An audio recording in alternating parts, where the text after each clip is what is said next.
नमस्कार बच्चों, कैसे हैं भाई आप सब। उम्मीद करता हूं कि आप सब अच्छे से होंगे, स्वस्थ होंगे, मस्त होंगे और अपनी स्टडीज़ में व्यस्त होंगे। डेली हम लोगों के साथ बने रहकर आप नई नई चीज़ों को सीख भी रहे हैं और डेली नई चीज़ों को जो नहीं समझ में आता आप पूछ भी रहे हैं, उसका जवाब भी आपको मिल रहा है। तो डेली सीखना ही तैयारी का दूसरा नाम है। डेली नई चीज़ों को आपको सीखना चाहिए और सीखने और सिखाने के इसी क्रम में मैं संतोष पांडे CLC सीकर से एक बार फिर आपका स्वागत करता हूं आज के इस नए वीडियो लेक्चर में।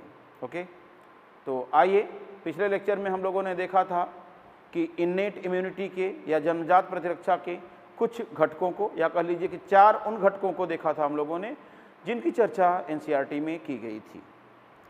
आज हम लोग उससे आगे की बात करेंगे, ठीक है ना। 2 और ऐसे घटक देखेंगे जो NCERT में नहीं दिए गए हैं लेकिन जन्मजात प्रतिरक्षा में माने जाते हैं। तो चौथे के बाद में हम लोग 5वां नंबर उसी का लेते हैं, ठीक है ना। तो यहाँ पर हम लोग लेंगे 5th जो कंपोनेंट है उसकी बात करेंगे और ये है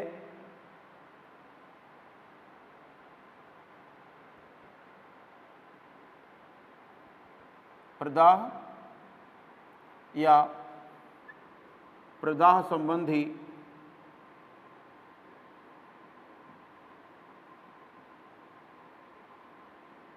अवरोधक।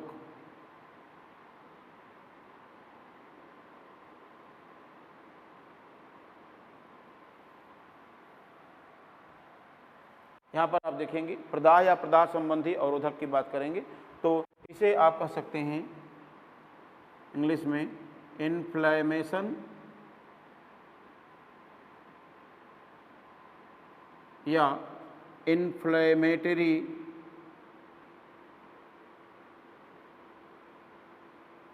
बैरियर्स।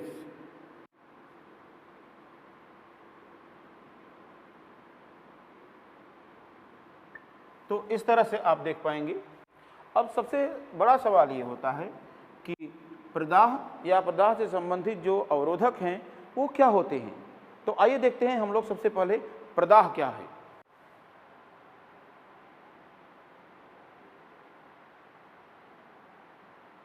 प्रदाह या इसी को कहते हैं इन्फ्लेमेशन।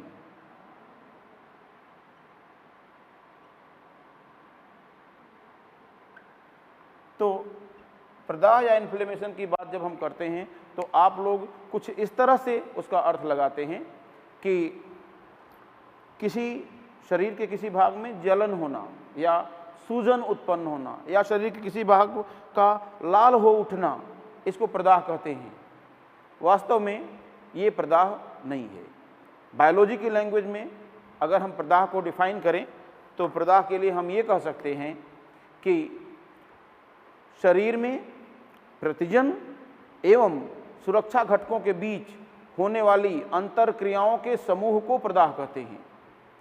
अर्थात शरीर में प्रतिजन और हमारे प्रतिरक्षा तंत्र के बीच जितनी भी प्रक्रियाएं चलेंगी उन सभी को प्रदाह प्रक्रियाएं कहेंगे और उन सभी प्रक्रियाओं के समूह को प्रदाह कहेंगे। क्लियर। तो सिंपली यहां पर हम लोग बोल सकते हैं कि शरीर में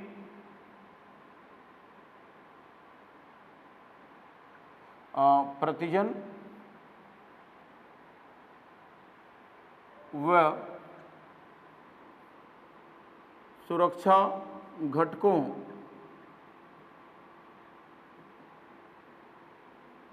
के बीच संपन्न होने वाली सभी प्रक्रियाओं या सभी क्रियाओं का समूह।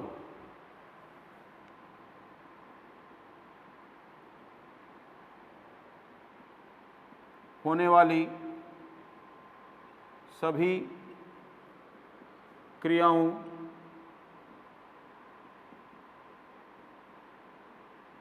का समूह। इस तरह से हम प्रदाह को डिफाइन करते हैं। क्लियर। अब इसके अंतर्गत निम्नलिखित क्रमिक प्रक्रियाएं आती हैं, निम्नलिखित सीक्वेंशियल रिएक्शन आती हैं। हम कहेंगे जो निम्न क्रमिक घटनाओं को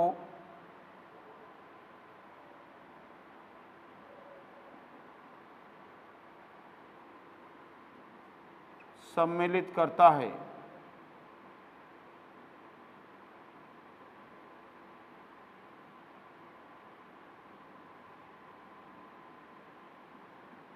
इस तरह से अब कौन कौन सी घटनाएं होती हैं तो इसके लिए मैं आपको बता रहा हूं। आप देखेंगे ऊतक में प्रतिजन का प्रवेश,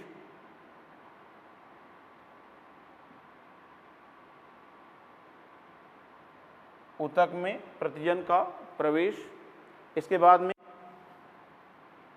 इससे क्या होगा जी, इससे कुछ ऊतक कोशिकाओं का विघटित होना,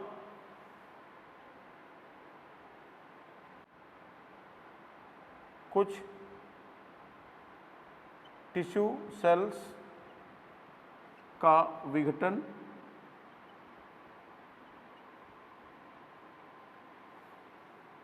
यह मुक्त करती हैं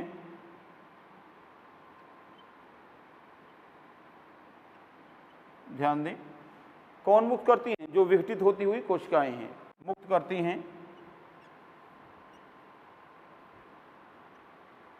कुछ रासायनिक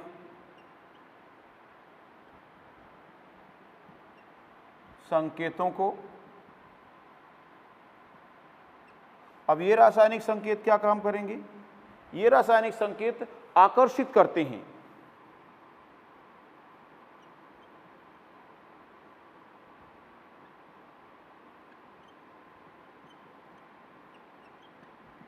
किसको आकर्षित करेंगे जी, तो आप कहेंगे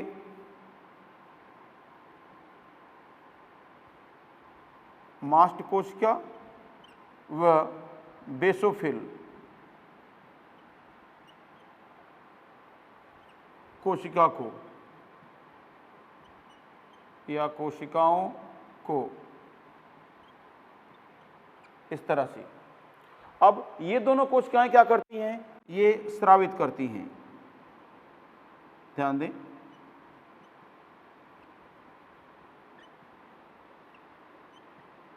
स्रावित करती हैं। तो किसको स्रावित करती हैं जी, तो आप कहेंगे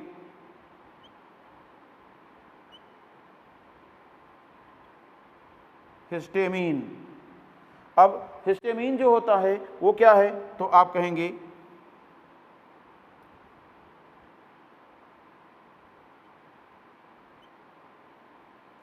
प्रदाह माध्यकारी पदार्थ,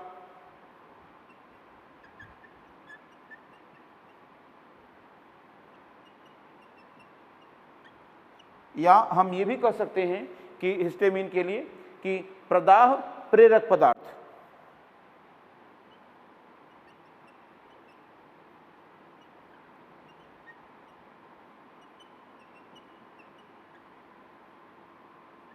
अब सवाल उठता है कि ये कैसा प्रभाव दिखाता है, तो आप लिखेंगे एक वाहिका विस्तारक।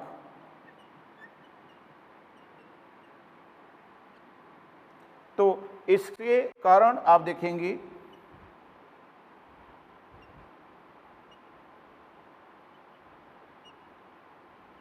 रुधिर केशिकाओं में विस्तारण,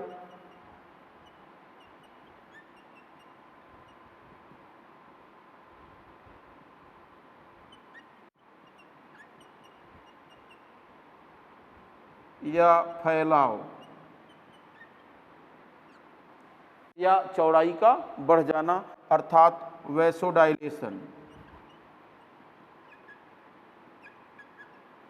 अब जब रुधिर केशिकाओं की चौड़ाई बढ़ जाएगी तो उनकी पारगम्यता भी बढ़ जाती है, जिससे यह अधिक पारगम्य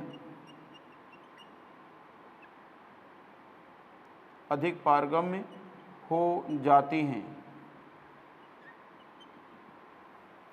अब ध्यान दीजिए, ये अधिक पारगम्य हो जाएंगी तो इसके आगे क्या कहानी होगी, इसके आगे क्या प्रक्रिया होगी, आपको समझना होगा।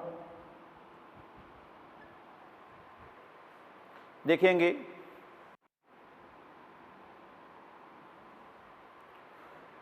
अब ये रुधिर केश क्या अधिक पारगम्य हो जाएंगी तो जो WBC होती हैं या कह लीजिए मैक्रोफेज सेल होती हैं, वह रुधिर केशिकाओं की दीवार को पार करके ऊतक में पहुंचेंगी।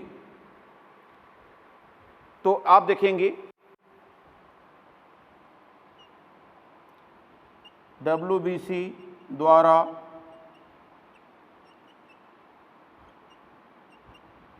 रुधिर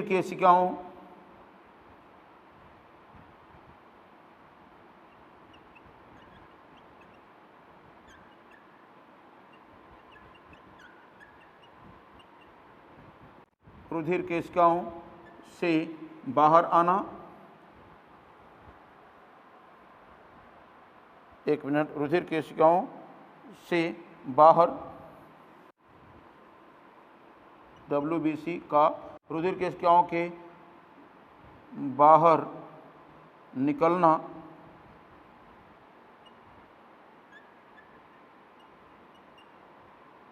अब रुधिर केशिकाओं से जब WBC बाहर निकलती है तो इस प्रक्रिया को कहते हैं कि रुधिर कणिका द्वारा केशिकाओं की दीवार को पार किया जाना, अर्थात कणिका पारण। तो यहां पर आप देखेंगे इसे कहेंगे कणिका पारण या डायापिडेसिस, ये कहेंगे इसको, समझ रहे हैं ना, कणिका पारण तथा ऊतक द्रव में WBC एवं अन्य कोशिकाओं द्वारा प्रतिजन को नष्ट किया जाना।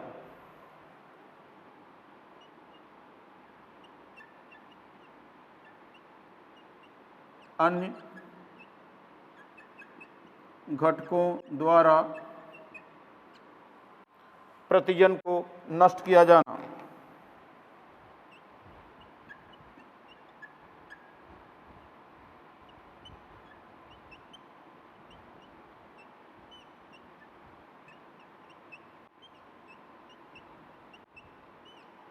ये कहानी। अब देखिए, यहां से लेकर के यहां तक जितनी भी प्रक्रिया हुई, समझ रहे हैं ना, ये सब प्रदाह प्रक्रियाएं कहलाएंगी और इन सब प्रक्रियाओं को सामूहिक रूप से प्रदाह कहेंगे। तो इस तरह से आप देखेंगे, लीजिए मैंने यहां से लेकर के यहां तक दिखा दिया।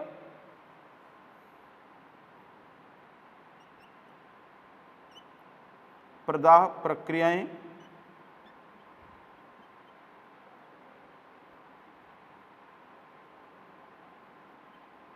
या प्रदाह,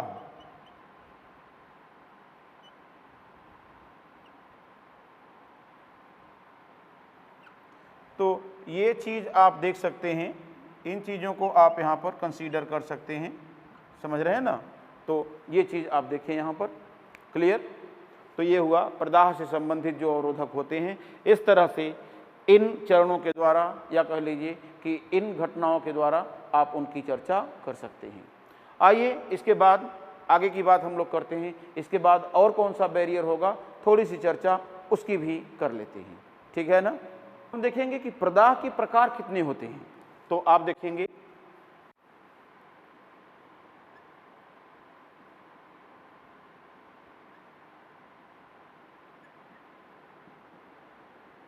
प्रदाह के प्रकार, और आराम से आप कहेंगे यह दो प्रकार का हो सकता है, स्थानीय प्रदाह एवं दैहिक प्रदाह। अब स्थानीय प्रदाह के लिए हम लोग कह सकते हैं लोकल इन्फ्लेमेशन। कहाँ पर पाया जाएगा, संक्रमण स्थल तक सीमित रहता है।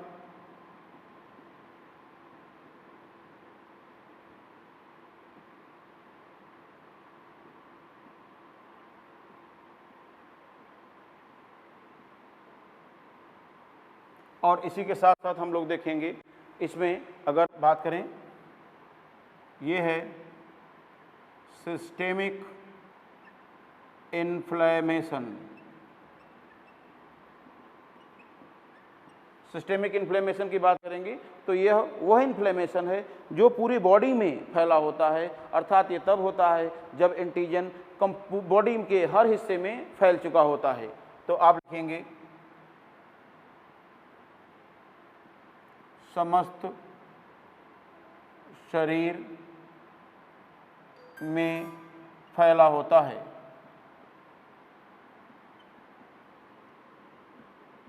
ये कहानी आप देख सकते हैं यहाँ पर।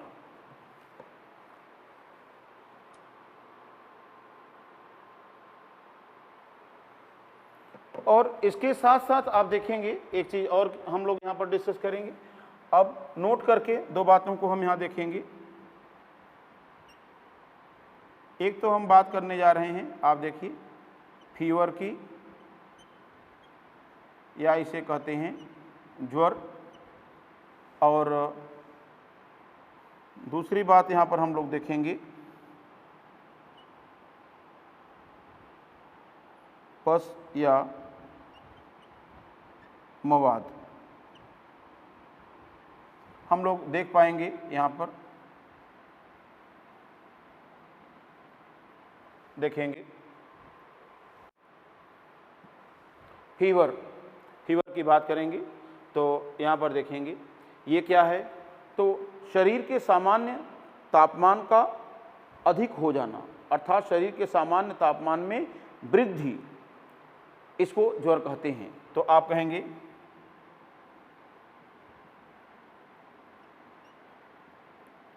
शरीर की सामान्य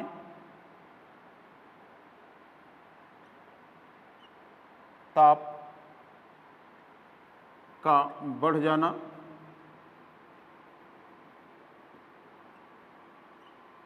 ज्वर कहलाता है।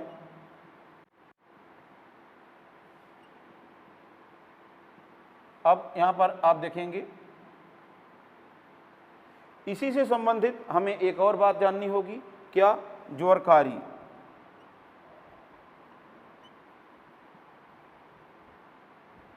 अर्थात ज्वरकारी के लिए हम लोग कहेंगे पायरोजेंस।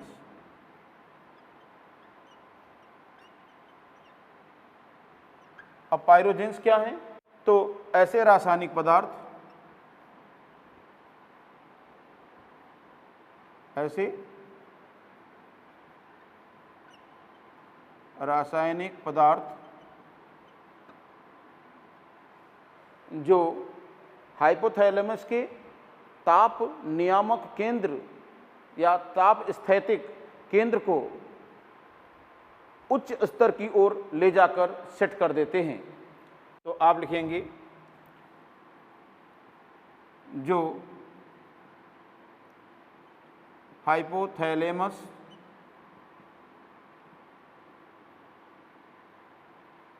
के ताप नियामक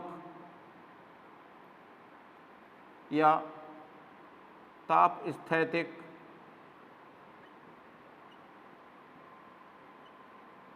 केंद्र को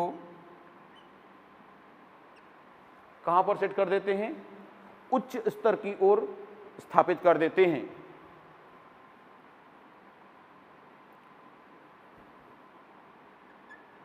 (37 डिग्री सेंटीग्रेड से उच्च बिंदु की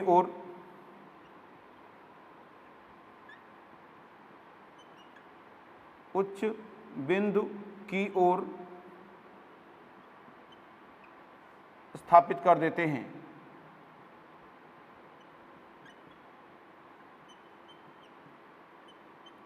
करके शरीर ताप को बढ़ा देते हैं या ज्वर उत्पन्न करते हैं।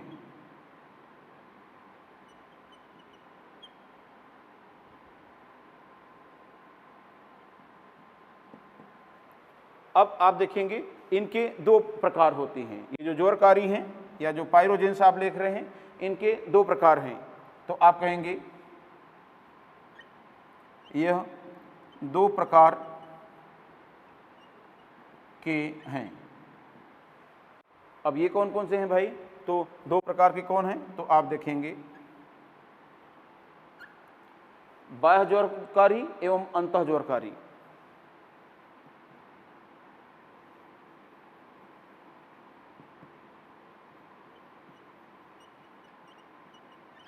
एक्सोजीनस पाइरोजेंस। अब बाह्य ज्वरकारी किनको कहेंगे?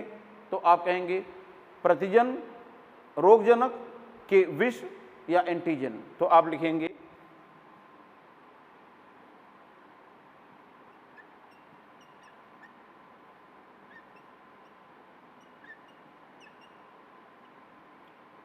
विष या प्रतिजन। और दूसरा हो जाएंगे, आप समझ सकते हैं कि एंडोजीनस पाइरोजेंस, और ये होते हैं WBC से स्रावित पदार्थ। जी हाँ, WBC से स्रावित पदार्थ। अब सवाल उठता है कि हमारी अपनी WBC क्यों ऐसा पदार्थ मुक्त करती है जिससे फीवर उत्पन्न होता है? तो इसके लिए आपको यहाँ पर देखना पड़ेगा इस चीज़ को समझ पाने के लिए कि ऐसा क्यों है। तो यहाँ पर आप देखिए बच्चों, ऐसा इसलिए है क्योंकि जो शरीर के तापमान में थोड़ी सी वृद्धि होती है वह हमारे लिए लाभदायक है, वो हमारे लिए लाभदायक होती है। क्यों लाभदायक है उसकी चर्चा कर लेते हैं। तो आप लिखेंगे शरीर ताप में थोड़ी वृद्धि। अब थोड़ी वृद्धि का अर्थ क्या होता है? तो आप कहेंगे कि मिल्ड फीवर। जी हाँ, मिल्ड फीवर का मतलब होता है हल्का ज्वर, शरीर के लिए लाभदायक होता है।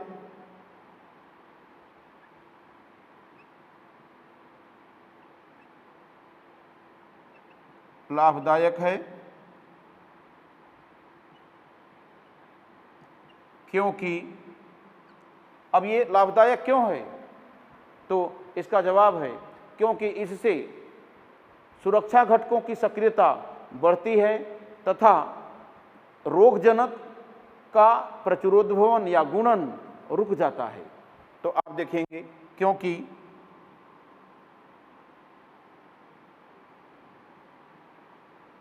इससे प्रतिरक्षा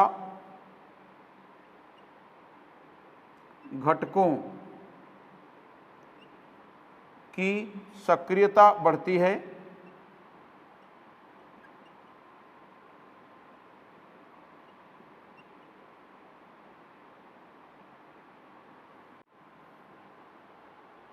और दूसरी बात अगर हम लोग कहें तो दूसरी कंडीशन में यहाँ हम ये देख सकते हैं, यहाँ पर आप देखेंगे तथा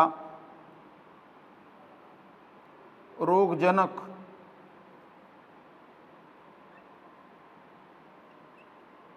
का गुणन रुक जाता है।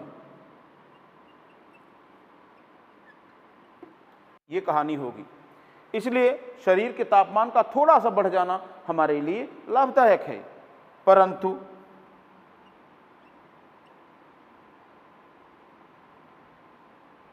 उच्च ज्वर शरीर के लिए हानिकारक होता है।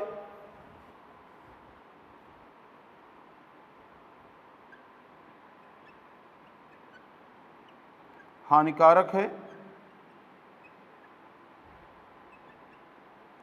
अतः ज्वर रोधी औषधियों के द्वारा इसे शांत किया जाना चाहिए।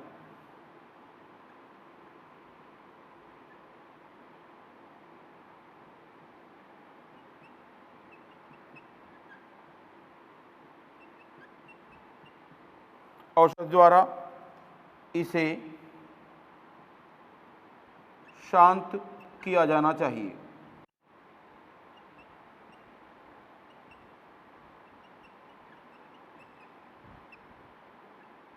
इस तरह से ज्वररोधी औषधियों के द्वारा इसको क्या किया जाना चाहिए, शांत किया जाना चाहिए, या कोल्ड पैक्स के द्वारा, जैसे ठंडे पानी में तौलियों को भिगो करके निचोड़ करके उसके द्वारा शरीर को पोंछा जाता है। तो इस तरह से भी ज्वर को शांत किए जाने की आवश्यकता होती है। अब आप समझ चुके हैं ज्वर की बातों को। अब इसके बाद में हम लोग देखेंगे किसको, मवाद को। तो यहाँ पर हम लोग देखेंगे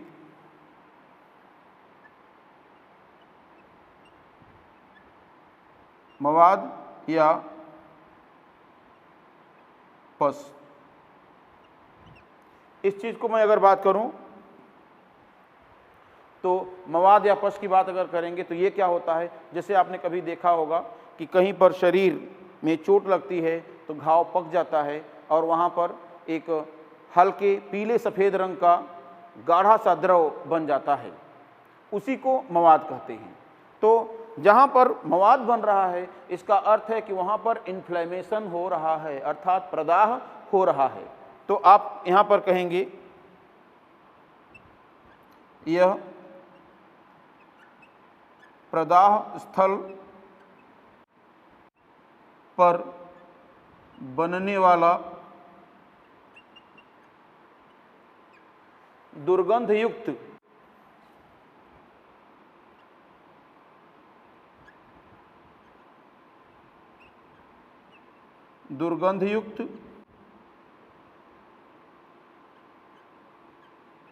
हल्के पीले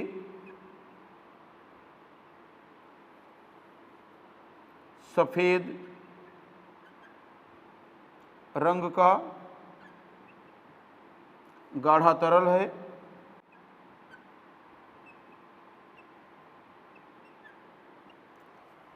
जिसमें मृत WBC एवं मृत रोगजनक उपस्थित होते हैं।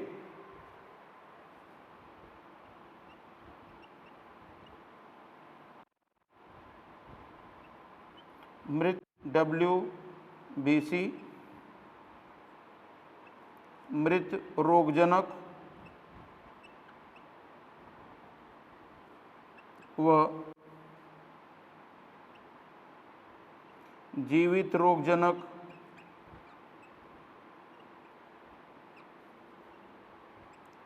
भी होते हैं। ये कहानी बच्चों आपने यहाँ पर देख लिया। इस तरह से हम लोगों ने समझ लिया है प्रदाह से संबंधित काफ़ी कुछ। प्रदाह से संबंधित NCERT में बहुत कम चीज़ें दी गई हैं, लेकिन आप अगर इन चीज़ों को समझेंगे तो इससे आपके कई अच्छे क्वेश्चन होने की संभावना बनती है। ठीक है ना। तो इस तरह से आप देखेंगे इन चीज़ों को जो कि प्रदाह से संबंधित हैं। अब इसके बाद में आगे हम लोग देखेंगे कॉम्प्लीमेंट सिस्टम, जो कि इन्नेट इम्यूनिटी का एक और घटक होता है। ठीक है ना, या अनुपूरक तंत्र। क्लियर, एक और घटक है जिसको हम लोग 6th नंबर पर लेंगे। यहाँ पर आप देखेंगे, या इस तरह से नंबरिंग करें कि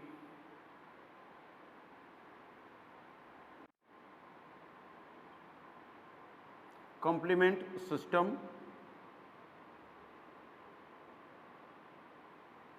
अब कॉम्प्लीमेंट सिस्टम की अगर हम लोग बात करते हैं तो इसमें एक चीज़ और देखेंगे, या इसी को सहायक तंत्र कह सकते हैं।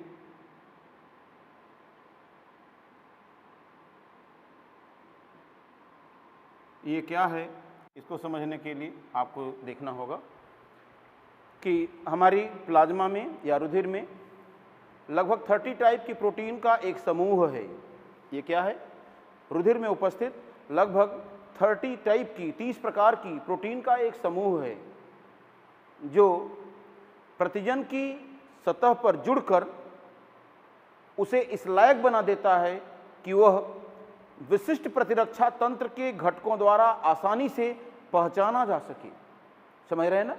तो इसमें आप यही कहेंगे कि ये एक ऐसा कंपोनेंट है, ये कह लीजिए कि एक ऐसा प्रोटीन का समूह है जो प्रतिजन के सरफेस पर, प्रतिजन की सतह पर जुड़ता है और उसे प्रतिरक्षा घटकों के द्वारा पहचाने जाने योग्य बना देता है। अर्थात ये हमारे अन्य प्रतिरक्षा घटकों को हेल्प कर रहा है कि वो आसानी से पहचान पाएं प्रतिजन को ओके, तो इस तरह से ये है और इसीलिए इसको अविशिष्ट एवं विशिष्ट प्रतिरक्षा के बीच की कड़ी के रूप में भी देखा जाता है। तो यहां पर आप देखेंगे यह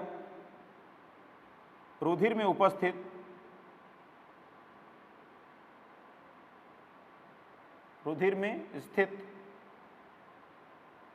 कितने, तो आप कहेंगे लगभग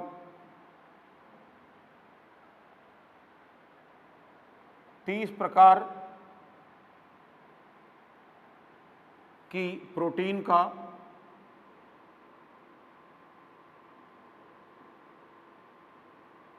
एक समूह है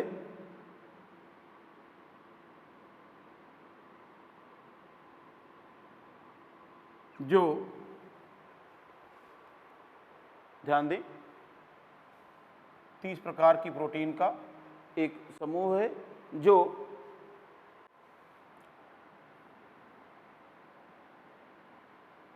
प्रतिजन की सतह पर जुड़कर उसे विशिष्ट प्रतिरक्षा घटकों द्वारा पहचाने जाने योग्य बना देता है। उन्हें विशिष्ट प्रतिरक्षा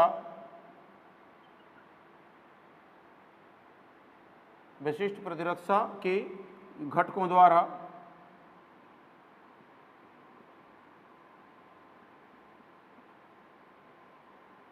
पहचाने जाने योग्य बना देता है।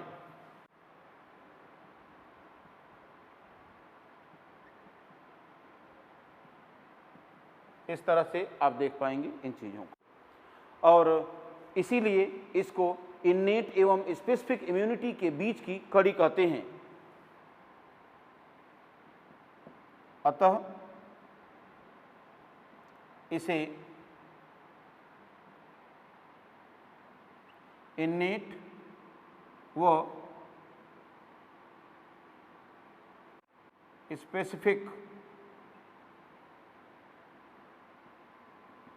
इम्यूनिटी के बीच की कड़ी भी कहते हैं।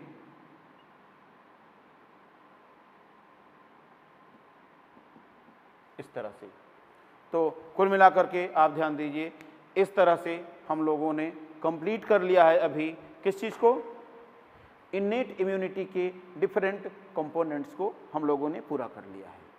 ओके, तो अब आइए स्टार्ट करते हैं स्पेसिफिक इम्यूनिटी के डिफरेंट कंपोनेंट को, ठीक है ना, या विशिष्ट प्रतिरक्षा के विभिन्न घटकों की बात कर लेते हैं। ओके, तो आइए यहाँ पर देखेंगे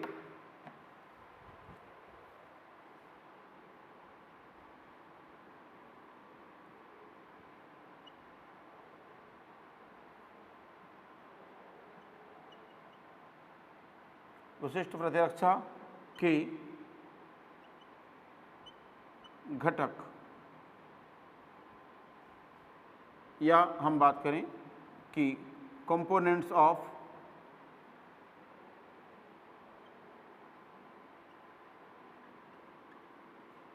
स्पेसिफिक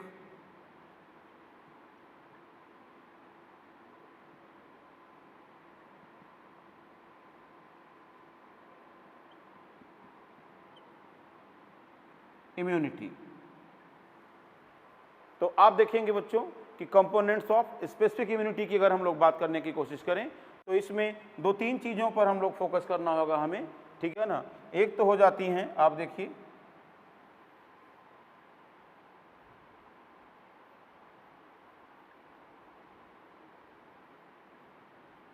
लिम्फोसाइट्स, और दूसरी हो जाती हैं, आप ध्यान दें, एंटीजन प्रेजेंटिंग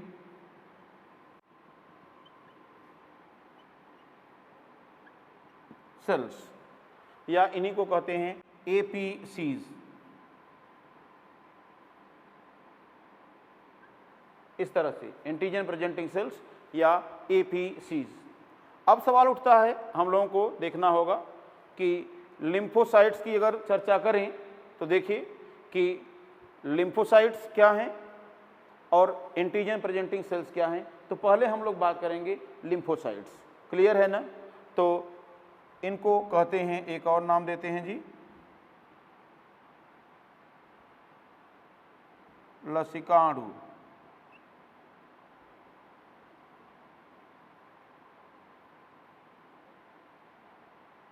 आप देखें क्या है ये, लसिकाणु। अब लसिकाणु या लिम्फोसाइट्स की अगर हम लोग बात करें तो सिंपली यहाँ पर आप देखेंगे कि क्या कहानी बन रही है, समझें इसे।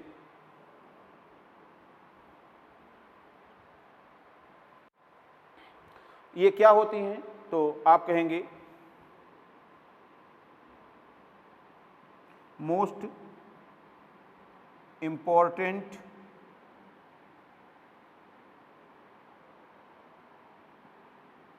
WBC। जी हाँ, सबसे अधिक महत्वपूर्ण WBC होती है ये। क्लियर? और साथ साथ यहाँ पर आप देखेंगे यह सबसे छोटे आकार वाली WBC हैं, प्रतिरक्षा की दृष्टि से सबसे महत्वपूर्ण WBC हैं, जिनमें एक बड़े आकार का गोल केंद्रक उपस्थित होता है। अब सवाल उठता है कि ये ग्रेनुलोसाइट हैं या एग्रेनुलोसाइट हैं? तो जवाब है, आप ध्यान दें कि यह एग्रेनुलोसाइट्स हैं। तो इसमें आप लिखेंगे ये एक प्रकार की अकणिकामय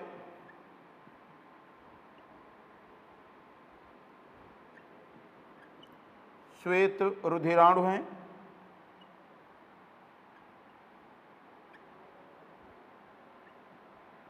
एक तो बात ये हो गई। दूसरी चर्चा यहाँ पर हम लोग देखें तो यहाँ पर आप क्या कहेंगे, इसमें आप कहेंगे कि ये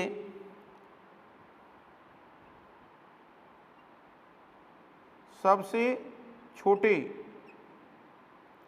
आकार वाली श्वेत रुधिराणु हैं। और यहाँ पर आप देखेंगे इनमें बड़े आकार का गोलाकार केंद्रक होता है।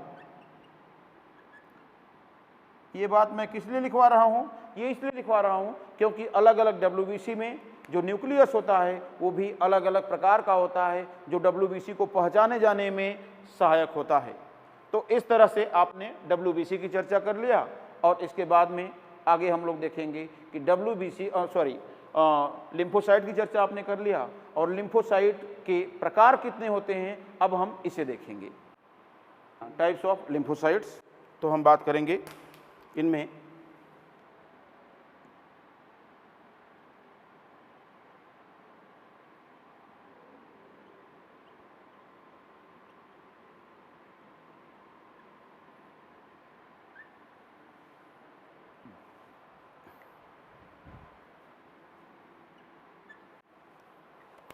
तो यहाँ हम कहेंगे कि दो प्रमुख श्रेणियों में बांटी गई हैं।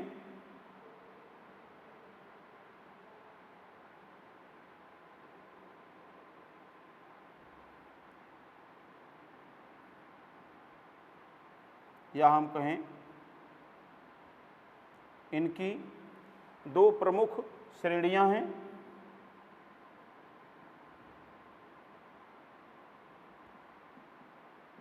इस तरह से। अब दूसरी बात अगर हम लोग करें तो यहाँ पर आप देखेंगे कि ये दो प्रमुख श्रेणियां क्या होंगी, इसको आप देखें। नंबर 1 टी लसिकाणु या टी लिम्फोसाइट्स,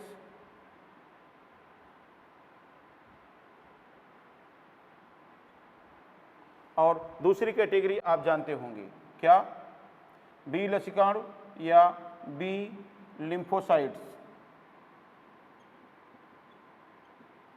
अब T lymphocyte and B lymphocyte की चर्चा अगर हम करते हैं तो यहाँ पर देखेंगे कि ये क्या होती हैं। तो इनका जो निर्माण होता है वह अस्थिमज्जा में, परंतु इनका जो परिपक्वन होता है वह थाइमस में होता है।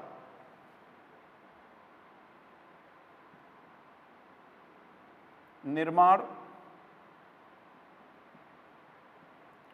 अस्थिमज्जा में, लेकिन परिपक्वन या मैच्योरेशन की बात करें तो ये होता है कहाँ, थाइमस में। लेकिन अगर हम बात करें वहाँ बी लिम्फोसाइट्स की, तो बी लिम्फोसाइट की बात करेंगे तो सीधा कहेंगे कि निर्माण व परिपक्वन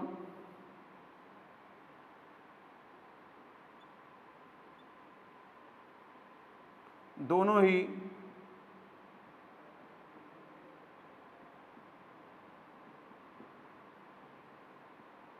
अस्थिमज्जा में होता है। अर्थात यहाँ पर जो बी लिया गया है इनके नाम के लिए, जो बी लिया गया है उसका अर्थ क्या हो जाएगा जी, इसका अर्थ हो जाएगा बी फॉर बोन मैरो।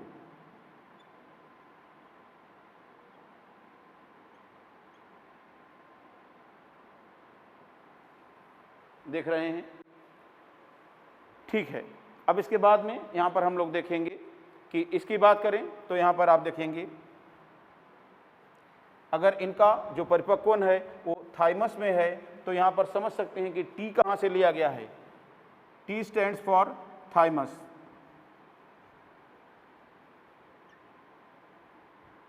अर्थात इनका जो नाम दिया गया है T lymphocyte and B lymphocyte का, वह इनके उत्पत्ति स्थल या निर्माण स्थल की बेसिस पर है या इनके परिपक्वन स्थल की बेसिस पर है, तो आप कहेंगे इनके साइट ऑफ मैच्योरेशन की बेसिस पर इस चीज़ का नाम रखा गया है।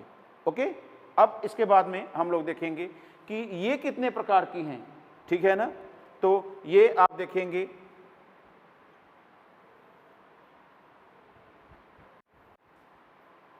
चार प्रकार की होती हैं।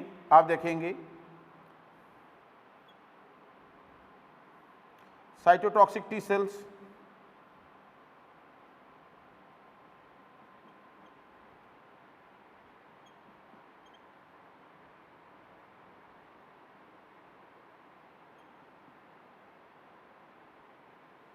या इन्हीं को कहते हैं killer T cells.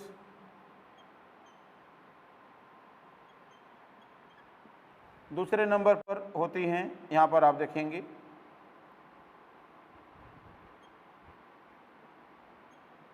Helper T cells अर्थात टीएच सेल्स। और तीसरे नंबर पर होती हैं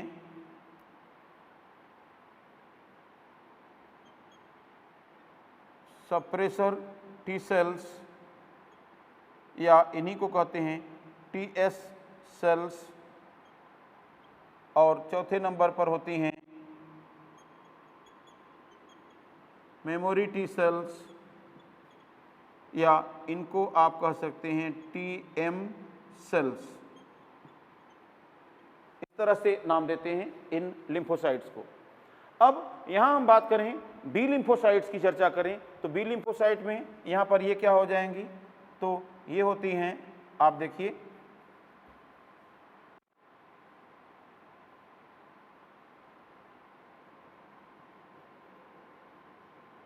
नॉर्मल बी सेल्स,